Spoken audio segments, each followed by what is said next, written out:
Oscar came from a very interesting and renowned family. His father, William Wilde, was a highly successful doctor whose research led him to become the commissioner of the Irish census in 1851.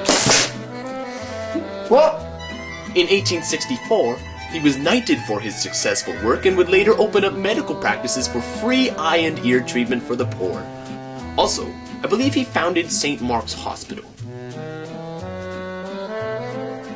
Yes, that indeed was him. Wonderful fellow. Oscar's mother, Jane Francesca Elgee, was also gaining recognition during this era for her revolutionary poems, which she routinely wrote for a weekly Irish newspaper called The Nation. She wrote these poems under the pseudonym Speranza. Sexy. At this time, Ireland was entering a famine.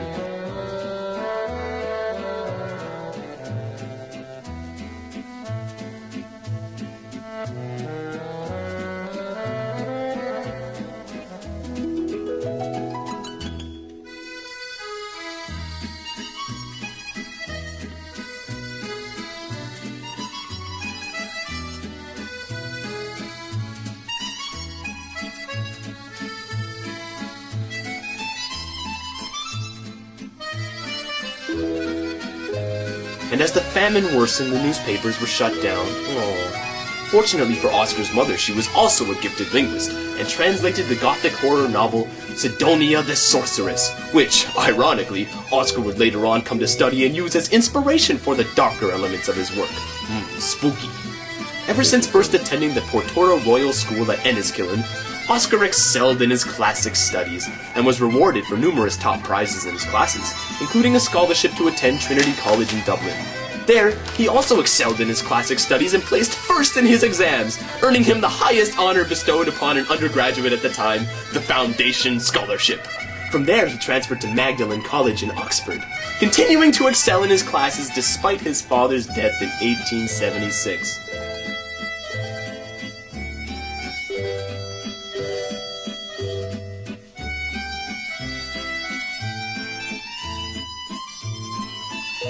Oscar was awarded the Newdigate Prize for his poem Ravenna that same year. In 1881, he released his first collection of poetry, called Poems. How original! This would be the beginning to his writing career. Later that year, in 1881, Oscar set sail to the United States of America to deliver a series of lectures on aesthetics. What was originally intended to be a 50-lecture tour lasting 4 months turned into a 140-lecture tour lasting 260 days. In between lectures, he met with Henry Longfellow, Oliver Wendell Holmes, and Walt Whitman. He also arranged for the first staging of his play, Vera, in New York. On May 29, 1884, Oscar married Constance Lloyd, and they had 2 sons within the next 2 years. With a family well underway, the next 6 years to come would be Oscar's most creative period of Oscar's life. He published 2 collections of children's stories, The Happy Prince and Other Tales, and The House of Pomegranates.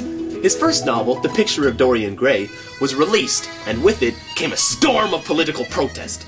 According to the Victorians, the implied homoerotic theme to the novel was inappropriate and immoral. This book would also play a major part in his trials later to come.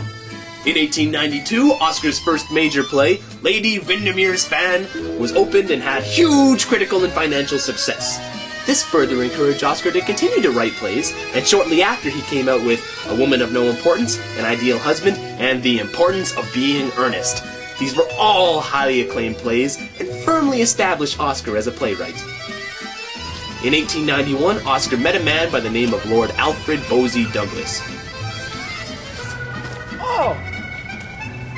Bosie was well acquainted with Oscar's first novel, Dorian Gray, and was also an undergraduate at Oxford.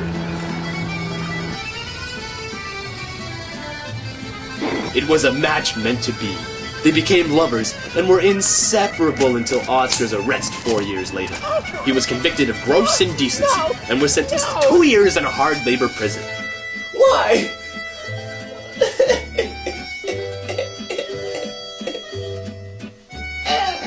His last major work came out after his release, The Ballad of Reading Gaol. This reflected his experiences in prison.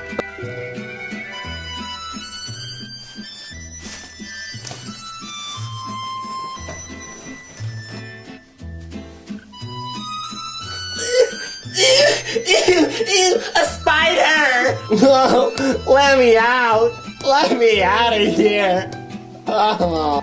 For the next 3 years, Oscar wandered Europe, until a serious ear infection led to meningitis.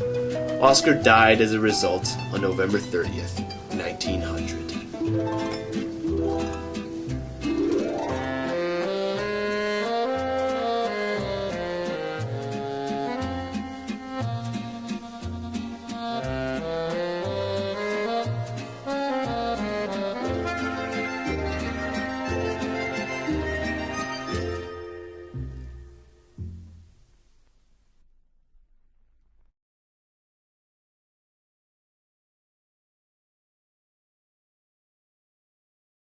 Drinks are on me, guys. I got a bullseye.